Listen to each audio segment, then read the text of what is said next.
আমাকে ডেকেছেন বাবু? এই হীরার লকেটটা কোথায় রেখেছিস? কোন হীরের লকেট মা? আমি তো কিছু দেখিনি। ন্যাকামি ছাড়, বল বল কোথায় রেখেছিস? এসব আপনি কি বলছেন মা? আমি হীরের লকেট? আবার মিথ্যা কথা। বিশ্বাস করুন বাবু, আমি এসবের কিচ্ছু জানি না বাবু। সত্যি স্বীকার না করলে পুলিশের হাতে তুলে দেব। তাই দিন মা, তাই দিন, তবু আপনি আমাকে চুরি বদনাম দেবেন না। বোন আমার, এই লকেটটা কিন্তু পাইনি, তোর বালিশের তলা থেকে এই লকেটটা পেয়েছি। এটা তুমি কোথায় পেলে? নিশ্চয় কোথাও থেকে চুরি করেছে। না না না, এই লকেটটা, এই লকেটটা আমার মায়ের লকেট। আমার মায়ের লকেট? দেখি দেখি দেখি দেখি দেখি। সব মিথ্যা কথা। চাপ দাও, আসল কথা বেরিয়ে আসবে। আর পুলিশের হাতে তুলে দাও, হীরের লকেটের সন্ধান পেয়ে যাবে। যত সব চোর ছাচোর এনে ঘরে তুলেছো। চলে এসো দাদা। তাই চল, তোদের ফ্যামিলি ব্যাপারে আমার না দাঁড়ানোই ভালো। বাবু, আপনি অন্তত বিশ্বাস করুন, আমি এতটুকু মিথ্যা কথা বলছি না বাবু। এই লকেটটা সত্যি আমার মায়ের লকেট বাবু। তোমার মায়ের নাম কি ছিল? বন্দনা। তুই আমার বন্দনার মেয়ে? হ্যাঁ হ্যাঁ হ্যাঁ, অবিকল বন্দনার প্রতিচ্ছবি, শুধু কপালে জরুর চিহ্নটা নেই। তাই তোকে প্রথম দিন দেখে আমার বুকের মধ্যে হাহাকার করে উঠেছিল। কিছুতেই সেদিন তোকে একা ফেলে রাখতে আমার মন চাইনি।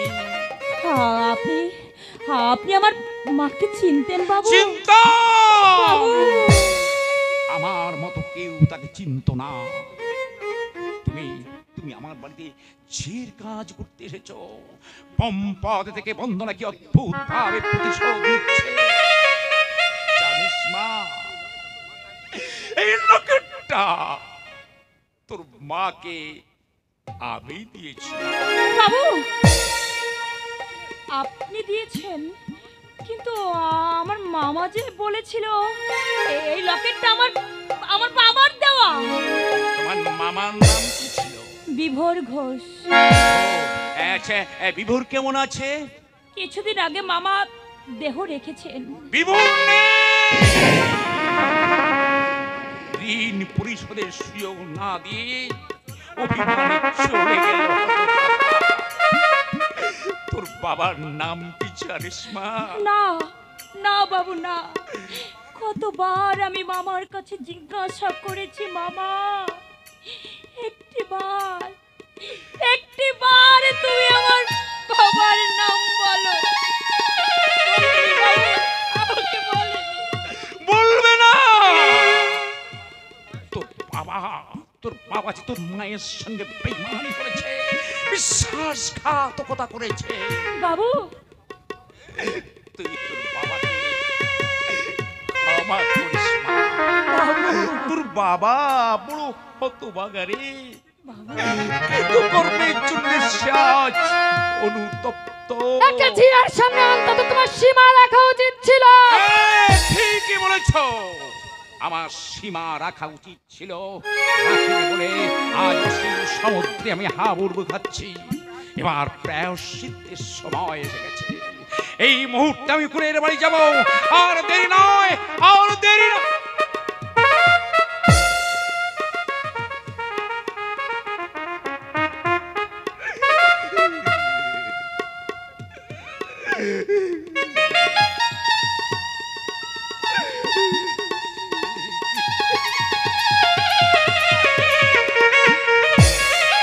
অশান্তির আগুন আজ আমি নিভিয়ে দেব। বেরিয়ে যা হারামজাদি, আমার বাড়ি থেকে বেরিয়ে যা।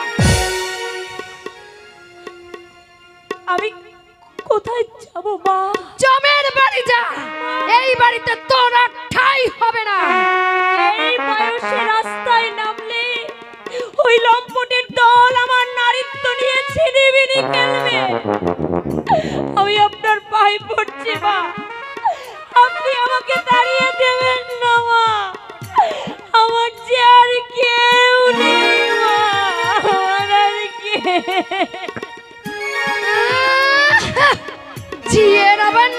পারি তো ওঠ ওঠ বলছি, দূর হ কালামুখী, দূর হ। আমাকে আপনি বাঁচান মৃণাল বাবু, আমাকে ছি! আবার এই অসহায় মেয়েটির উপর আপনি অত্যাচার করছেন। মৃণাল, কনকের মুখে ইতিপূর্বে আমি সব কথা শুনেছি। আগে জানতাম না যে এই বাড়িতে সুকান্ত বাবু ছাড়ার মানুষ নেই। এ কথার অর্থ অর্থ বুঝবার মতো জ্ঞান আপনার আছে বলে আমার মনে হচ্ছে না। তুমি বলতে চাইছো? বলতে তো অনেক কিছু চাই, কিন্তু আজ আর বেশি কিছু বলবো না। শুধু একটি মহৎ কাজ সমাধা করব। জানতে পারি কি সেই মহৎ কাজ? আপনার মেয়েকে বিয়ে করা আমার পক্ষে সম্ভব হলো না। ধুলোয় পড়ে থাকা এই অনাদৃত ফুলটিকে কুড়িয়ে নিয়ে যাচ্ছি আমার বাড়িতে মালা গেঁথে গলায় পরবার জন্য। এসো কানক, কিন্তু তোমার কিন্তু পরে শুনবো কনক, তবে এখানে নয়, আমার বাড়িতে বসো। এসো।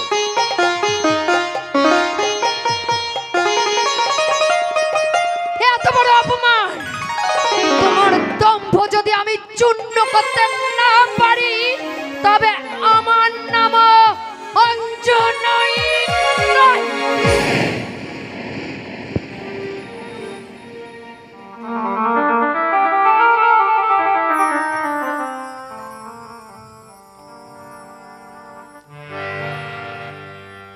আশার প্রদীপ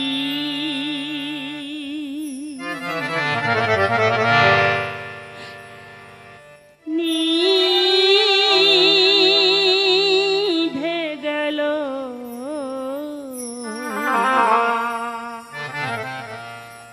কাল বৈশাখী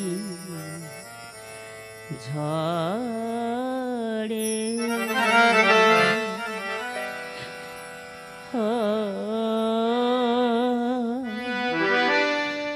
কাল বৈশাখী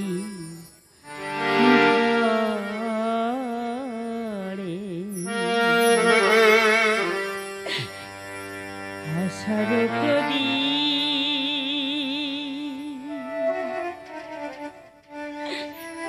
নিভে গেল,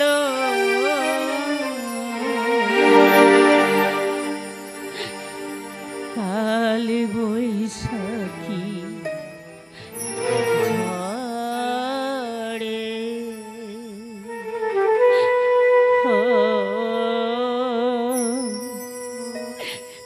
কাল বৈশাখী ঝড়ে।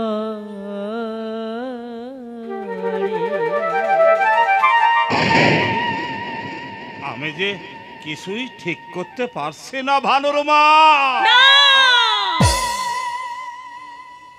ওই কুলাঙ্গারের নাম আমার সামনে তুমি উচ্চারণ করবে না। ওগো, আমাকে আমাকে তুমি কানুর মা বলেই ডেকো। কি বললে তুমি? হ্যাঁ গো, আমি বেশ বুঝতে পারছি পেটের ছেলে এই জগতে একমাত্র ছেলে নয়, সতীনের ছেলেও সৎমাকে ভালোবাসতে জানে। কিন্তু আমি তো কানুর ভালোবাসার কোনো দাম দেইনি। কানু কোথায় আছে সে? এত বড় কলকাতা শহর, কোথায় খুঁজে পাবো তাকে? এই হবে, তার কাছে ক্ষমা চাইতে না পারলে আমি যে মরেও শান্তি পাবো না। বাসন্তী, বুঝবো, সারা কলকাতার অলি গলি আমি তাকে খুঁজে বেড়াবো। একদিন না একদিন নিশ্চয়ই তাকে পাবো। কেমন করে খুঁজবো? নিঃসম্বল অবস্থায় আমরা যে রাস্তায় নেমেছি বাসন্তী, থাকবার কোনো ঠিকানা নেই, খাওয়ার কোনো সংস্থান নেই। কেন নেই? থাকবার জন্যে তো ফুটপাত আছে, বাসন্তী, আর খাওয়ার জন্যে মানুষের কাছে হাত পেতে ভিক্ষা করবো। বাসন্তী, তুমি বুড়ো মানুষ, রোদে রোদে ঘুরতে তোমার কষ্ট হয়ে যাবে। তুমি একটা আস্তানা নিয়ে থেকো, আমি ভিক্ষে করে আনবো। না না না না, তা হয় না বাসন্তী। ঘরের লক্ষ্মী তুমি, আমি বেঁচে থাকতে তুমি কেন ভিক্ষে করবে? আর আর তো আর আমাদের নেই, বাসন্তী, এখন তো আমরা রাস্তার মানুষ। বাসন্তী, ও, জীবনে আমি অনেক পাপ করেছি, একটু প্রায়শ্চিত্ত করবার সুযোগ দাও। বেশ, তবে ও বাসন্তী, তুমি একা নও বাসন্তী। ভিক্ষে যদি করতেই হয়, আমরা দুজনে একসঙ্গে করব। এসো না, আজ থেকে শুরু হোক আমাদের নতুন করে চলার পথ।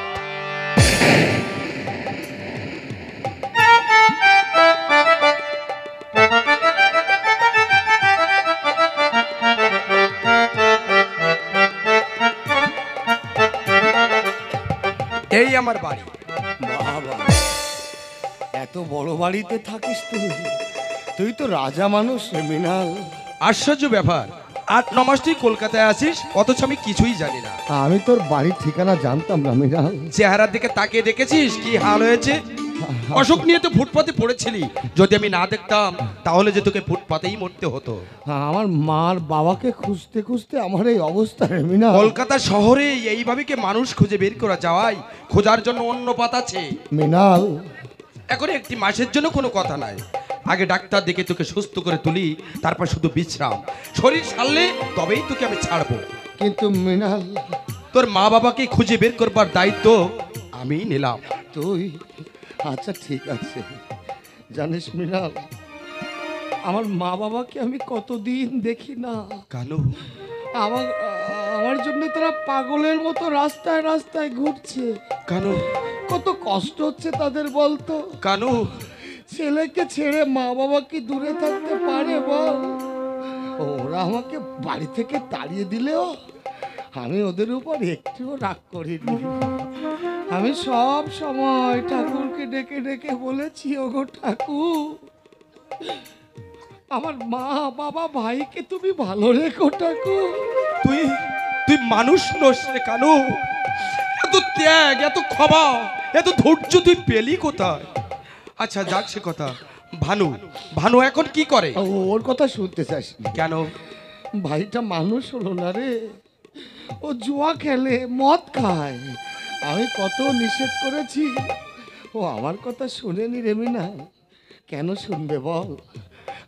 আমি তো ওর সৎ ভাই। কানু, আমি যদি ওর আপন ভাই হতাম, আমার কথা কি ফেলতে পারতো?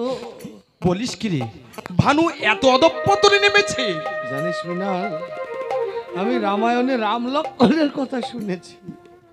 কতক ঠাকুর যখন রাম লক্ষ্মণের ভালোবাসার কথা বলতো, কানু, আমি মনে মনে ভাবতাম ভানু আমার লক্ষ্মণের মতো ভাই হবে। কিন্তু হলো কই মৃণাল, হলো না তো। হয় না রে, মানুষের সব কল্পনা বাস্তবে রূপ নেয় না। আচ্ছা ওসব কথা ভেবে মন খারাপ করিস রে। আগে তুই সুস্থ হয়ে ওঠ, তারপর একদিন বসে বসে সব কথা শুনবো। আচ্ছা মৃণাল, হ্যাঁ বলছি এত বড় বাড়িতে কি তুই একা থাকিস? ও হ্যাঁ, তোকে তো একটা সুসংবাদ দেওয়া হয়নি। জানিস আমি বিয়ে করেছি। তাই নাকি? খুব ভালো করে। জানিস মৃণাল, আমিও না বিয়ে করতাম, কিন্তু আমার বউটা হঠাৎ কোথায় হারিয়ে গেল। একটা কথা বলিস বটে, রাজাপুর গেলে তুই তো আমাকে বড় বড় কই মাছ খাওয়াতিস বন্ধু। এখানে কিন্তু অত বড় কই মাছ পাবি নে। ওরে যাহা পাবো তাই খাবো।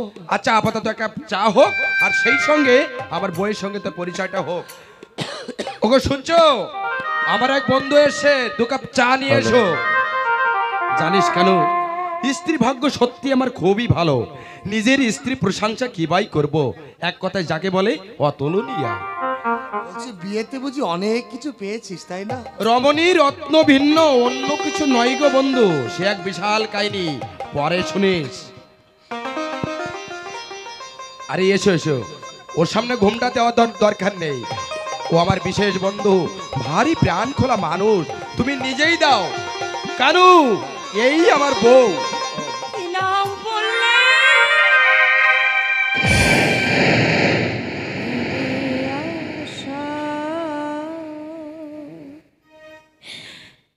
শ্রী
আশা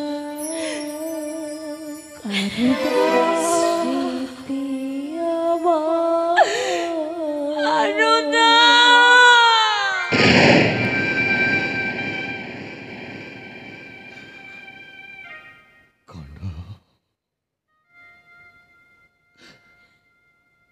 কনো,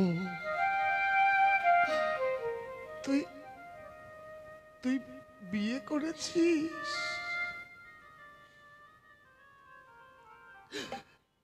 তুই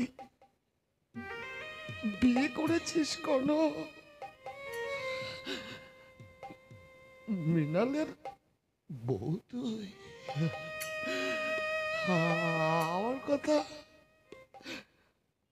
আমার কথা একটিবারও ভাবলি না? তোর কানুদার কথা একটিবারও মনে পড়লো না রে কোনো? এতটা স্বার্থপর তুই, এতটা কানুদা, কানুদা, তুমি আমাকে তুমি ভুল বুঝো না। আগে তুমি আমার সব কথা শোনো।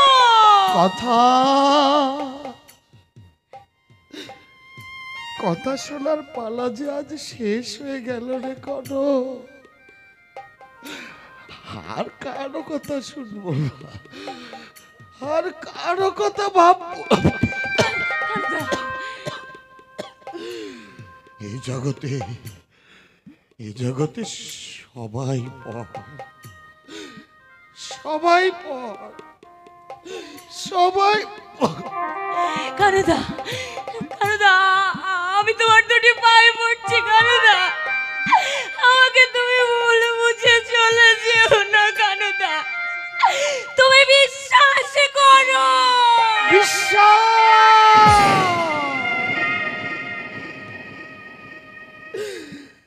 বিশ্বাসের শেষ জায়গাটা যে আজ শেষ হয়ে গেল রে কোনো। আর কাউকে বিশ্বাস করতে পারবো না রে কোনো। জানিস কোনো, আমি ভেবেছিলাম এই পৃথিবীতে সবাই আমাকে ত্যাগ করলেও কনক কোনোদিন তার কানুদাকে ছেড়ে যাবে না। হায় রে বিশ্বাস, হায় রে ভালোবাসা। আসলে কি জানিস, যে কাঙাল সে চিরদিন কাঙালই থাকে। কাঙালের জীবনে কোনোদিন সুখের সূর্যোদয় হয় না কোনো।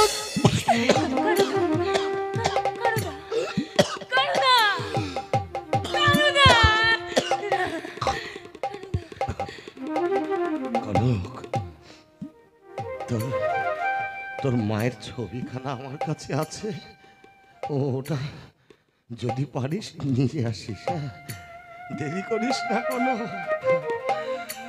হাতে বুঝি আর বেশি সময় নেই রে। ওই ওপারের ডাক বুঝি এসে গেছে রে কোনো।